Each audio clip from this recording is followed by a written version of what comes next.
नमस्कार दोस्तों, स्वागत है आपका हमारे चैनल पर फिर से एक बार नई कहानी के साथ। तो चलिए बिना समय गवाए कहानी को शुरू करते हैं। रोजाना की चिकचिक से तंग आ चुकी नीना ने घर छोड़ने का जो फैसला लिया वह क्या सही था? अरे रामू, घर की सफाई हुई या नहीं? जल्दी से चाय का पानी आंच पर चढ़ाओ। सवेरे सवेरे अम्मा की आवाज़ से अचानक मेरी नींद खुली तो देखा वे नौकरों को अलग अलग निर्देश दे रही थी। पूरे घर में हलचल मची थी। आज गरीब रथ से जया दीदी आने वाली है। जया दीदी हम बहनों में से सबसे बड़ी है। उनकी शादी बहुत ही ऊंचे खानदान में हुई है। साथ में दोनों बच्चे व जीजा जी भी आ रहे हैं। अम्मा चाहती है कि इंतज़ाम में कोई कमी ना हो। तभी बाबूजी की आवाज़ आई, अरे बैठक की चादर बदली कि नहीं? मेहमान आने ही वाले होंगे। सब कुछ साफ सुथरा होना चाहिए। कभी कभी तो आप आते हैं बेचारे, उनको छुट्टी ही कहाँ मिलती है। तभी अम्मा की नज़र मुझ पर पड़ी। अरे नीना, तू तो ऐसे ही बैठी है। और यह क्या? मुन्नू तो एकदम गंदा है। चल उठ, नहा धोकर नए कपड़े पहन। और हाँ, मुन्नू को भी ढंग से तैयार कर देना, वरना मेहमान कहेंगे कि हमने तुम्हें ठीक से नहीं रखा। अम्मा की बातें सुनकर मन कसौल हो गया। मैं भी शादी के बाद जब एक दो बार आई थी तब घर का माहौल ऐसा ही रहता था।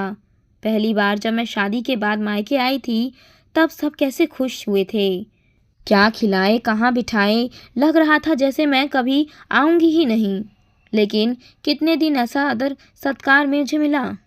ससुराल जाते ही सबको मेरी बीमारी के बारे में पता चल गया। कुछ दिनों तक तो उन लोगों ने मुझे बर्दाश्त किया, फिर बहाने से यहाँ लाकर बैठा गए। दरअसल मुझे सफ़ेद दाग की बीमारी थी जिसे छिपाकर मेरी शादी की गई थी। फिर घर की प्यारी बेटी जो पिता की आंखों का तारा वह माँ के लिए नाज थी के साथ शुरू हुआ एक नया अध्याय। जो पिता मेरा खुले दिल से इलाज करवाते थे, उन्हें अब मेरी ज़रूरी दवाएं भी बोझ लगने लगी। माँ को शर्म आने लगी कि आस पड़ोस वाले कहेंगे कि बेटी मायके आकर ही बस गई। भाई बहन भी कटाक्ष करने से बाज नहीं आते थे। अभी यह लड़ाई चल ही रही थी कि पति का बोया हुआ बीज आकार लेने लगा। खैर, जैसे तैसे मुन्नू का जन्म हुआ। नाती के जन्म की जैसी खुशी होनी चाहिए वैसी किसी में नहीं दिखी। बस एक कोराम पूरा किया गया। धीरे धीरे मुन्नू 3 साल का हो गया। तब मैंने भी ठान ली कि ऐसे बैठे रहकर ताने सुनने से अच्छा है कि कुछ काम किया जाए। सिलाई कढ़ाई और पेंटिंग का शौक़ मुझे शुरू से ही था। शादी के पहले मैंने सिलाई का कोर्स भी किया था। मैं अगल बगल की कुछ लड़कियों को सिलाई सिखाने लगी। उनको मेरा सिखाने का तरीका अच्छा लगा तो वे और लड़कियां भी ले आईं। इस तरह मेरा सिलाई सेंटर चल निकला। ढेर सारी लड़कियां मुझसे सिलाई सीखने आने लगी। मुन्नू के 4 साल होने पर मैंने उसे पास के प्ले स्कूल में भर्ती करा दिया। अब मेरे पास समय भी काफ़ी बचने लगा, जिसका सदुपयोग मैं अपने सिलाई सेंटर में किया करती थी। धीरे धीरे मेरा सेंटर एक मान्यता प्राप्त सेंटर हो गया। काम काफ़ी बढ़ जाने के कारण मुझे 2 सहायक भी रखने पड़े।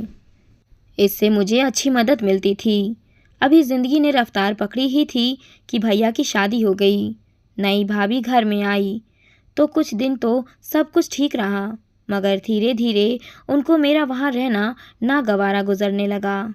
माँ अगर मुन्नू के लिए कुछ भी करती तो उनका पारा 7वें आसमान पर चढ़ जाता। शुरू शुरू में तो वे कुछ नहीं कहती थी, लेकिन बाद में खुलेआम विरोध करने लगी। एक दिन तो हद हो गई। बाबूजी बाजार से मुन्नू के लिए खिलौने ले आए। उन्हें देखते ही भाभी एकदम फट पड़ी, चिल्लाकर बोली, बाबूजी, घर में अब यह सब फिजूल खर्ची बिल्कुल भी नहीं चलेगी। इस महंगाई में घर चलाना ऐसे ही मुश्किल हो गया है। ऊपर से आप आए दिन मुन्नू पर फिजूल खर्ची करते रहते हैं। हालांकि ऐसा नहीं था कि घर की माली हालत खराब थी। भैया कॉलेज में हिंदी के प्रोफेसर थे और बाबूजी को भी अच्छी खासी पेंशन मिलती थी। मुझे भाभी की बातें उतनी बुरी नहीं लगी जितना बुरा बाबूजी का चुप रहना लगा। बाबूजी का ना बोलना मुझे भीतर तक भेद गया। मैं सोचने लगी, क्या बाबूजी पुत्र प्रेम में इतने अंधे हो गए हैं कि बहू की बातों का विरोध तक नहीं कर सकते? उन्हीं बाबूजी की तो मैं भी संतान थी। मेरा मन कचोट कर रह गया। शादी के बाद लड़कियां इतनी पराई हो जाती है कि माँ बाप पर भी उनका हक नहीं रहता। खैर, जैसे तैसे मन को मनाकर मैं फिर सामान्य हो गई।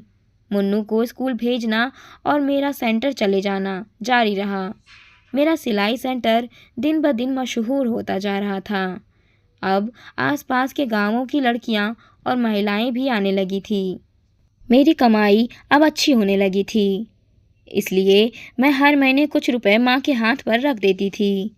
शुरू में तो माँ ने मना किया, परंतु मेरे ये कहने पर कि अगर मैं लड़का होती और कमाती रहती तो तुम पैसे लेती ना, वे मान गई थी। कुछ पैसे मैं भविष्य के लिए बैंक में भी जमा करा देती थी। किसी तरह जिंदगी की गाड़ी चल रही थी। घर में भी भाभी की चिक चिक बदस्तूर जारी थी। माँ पिताजी के पुत्र प्रेम से भी भाभी का दिमाग एकदम चढ़ गया था। अब तो वे अपने आप को उस घर की मालकिन समझने लगी थी। हालांकि माँ का स्वास्थ्य बिल्कुल ठीक था और वे घर का काम काज भी करना चाहती थी, लेकिन धीरे धीरे माँ को उन्होंने एकदम बिठा दिया था।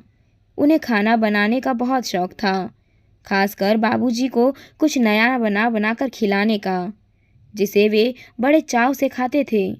लेकिन भाभी को यह सब फिजूल खर्ची लगती थी, इसीलिए उन्होंने माँ को धीरे धीरे रसोई से दूर कर दिया था। मैं तो उन्हें फूटी आंख नहीं सुहाती थी। मुझे देखते ही वे बेवजह अपने बच्चों को मारने पीटने लगती थी। एक दिन मैं दोपहर को सिलाई सेंटर से खाना खाने घर पहुंची तो बाहर बहुत धूप थी। सोचा था घर पहुंचकर आराम से खाना खाऊंगी। हाथ मुंह धोकर खाना लेकर बैठी ही थी कि भाभी ने भुनभुनाना शुरू कर दिया कि कितना आराम है, बैठे बिठाए आराम से खाना जो मिल जाता है। मुफ्त के खाने की लोगों को आदत लग जाती है। अरे, जितना खर्च इसमें लगता है उतने में तो हम 2 नौकर रख लें। सुनकर हाथ का कोर हाथ में ही रह गया। लगा जैसे खाना नहीं जहर खा रही हूँ। फिर खाना बिल्कुल नहीं खाया गया। हालांकि जितना बन पाता था मैं सुबह किचन का काम करके ही सिलाई सेंटर जाती थी, लेकिन भाभी को तो मुझसे बैर था, इसीलिए हमेशा मुझसे ऐसे ही बातें बोलती रहती थी। लेकिन उस दिन उनकी बात मेरे दिल को चीर गई और मैंने सोच लिया कि बस अब बहुत हो गया, अब और बर्दाश्त नहीं करूँगी। उसी क्षण मैंने फैसला कर लिया कि अब इस घर में नहीं रहूँगी। कुछ दिन बाद छोटे से 2 कमरों का घर तलाश कर मैंने अम्मा बाबूजी के घर को छोड़ दिया। हालांकि घर छोड़ते समय माँ ने हल्का सा विरोध किया था, लेकिन कब तक मन को मारकर मैं ज़बरदस्ती इस घर में रहती। नए घर में आने के बाद मैं नए उत्साह से अपने काम में जुट गई। अपने घर की याद तो बहुत आती थी, मगर फिर सोचती कैसा घर जब वहाँ मेरी कोई कीमत ही नहीं। खैर, मैंने अपने आप को पूरी तरह से अपने काम में रमा लिया। सिलाई सेंटर में लड़कियों की भी भीड़ ज़्यादा बढ़ गई तो सेंटर की एक शाखा और खोल ली। मुन्नू भी दिनों दिन बड़ा होता रहा और पढ़ाई में जुटा रहा। पढ़ने में वह काफ़ी होशियार था, हमेशा अच्छे नंबर से पास होता था। दिन पंख लगाकर उड़ रहे थे। अम्मा बाबूजी का हाल चाल फ़ोन से पता चलता जाता था। कभी कभार मुन्नू से मिलने के लिए वे आ भी जाते थे। अब मेरा काम बहुत बढ़ गया था। मैंने एक बुटीक भी खोल लिया था, जिसे हमारे सेंटर की लड़कियां और महिलाएं मिलकर चला रही थी। मेरा बुटीक ऐसा चल निकला कि मुझे कपड़ों के निर्यात का भी ऑर्डर मिलने लगा। मैं बहुत खुश थी कि मेरी वजह से कई महिलाओं को रोज़गार मिला था। अब मुन्नू भी MBA करके मेरे याता निर्यात काम में देखने लगा था। उसके बारे में मुझे एक ही चिंता थी कि उसकी शादी कर दूं। एक दिन मेरे मायके की पड़ोसन गीता आंटी मिली। कहने लगी कि तुमको पता है तुम्हारे मायके में क्या चल रहा है। मेरे इनकार करने पर उन्होंने बताया कि तुम्हारी भाभी तुम्हारे माँ बाबूजी पर बहुत अत्याचार करती है। तुम्हारा भाई तो कुछ बोलता ही नहीं। अभी कल तुम्हारे बाबूजी मुझसे मिले थे। वे किसी वृद्धाश्रम का पता पूछ रहे थे। जब मैंने पूछा कि वे वृद्धाश्रम क्यों जाना चाहते हैं, तो उन्होंने कहा कि मैं अब इस घर में एकदम नहीं रहना चाहता। बहू का अत्याचार दिन ब दिन बढ़ता ही जा रहा है। ये सुनकर मैं रो पड़ी। ओह, मेरे अम्मा बाबूजी की यह हालत हो गई और मुझे पता भी नहीं चला। मेरा मन धिक्कार उठा। यहाँ मेरी वजह से कई परिवार चल रहे थे और वहाँ मेरे अम्मा बाबूजी की यह हालत हो गई है। रात को ही मैंने फैसला कर लिया, बहुत हुआ, अब और नहीं।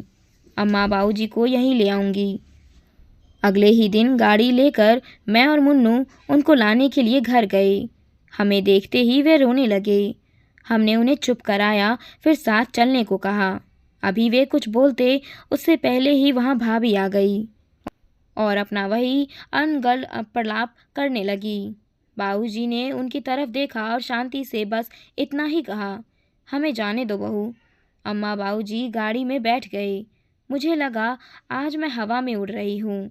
आज मैंने ज़िंदगी की जंग को जीत लिया था।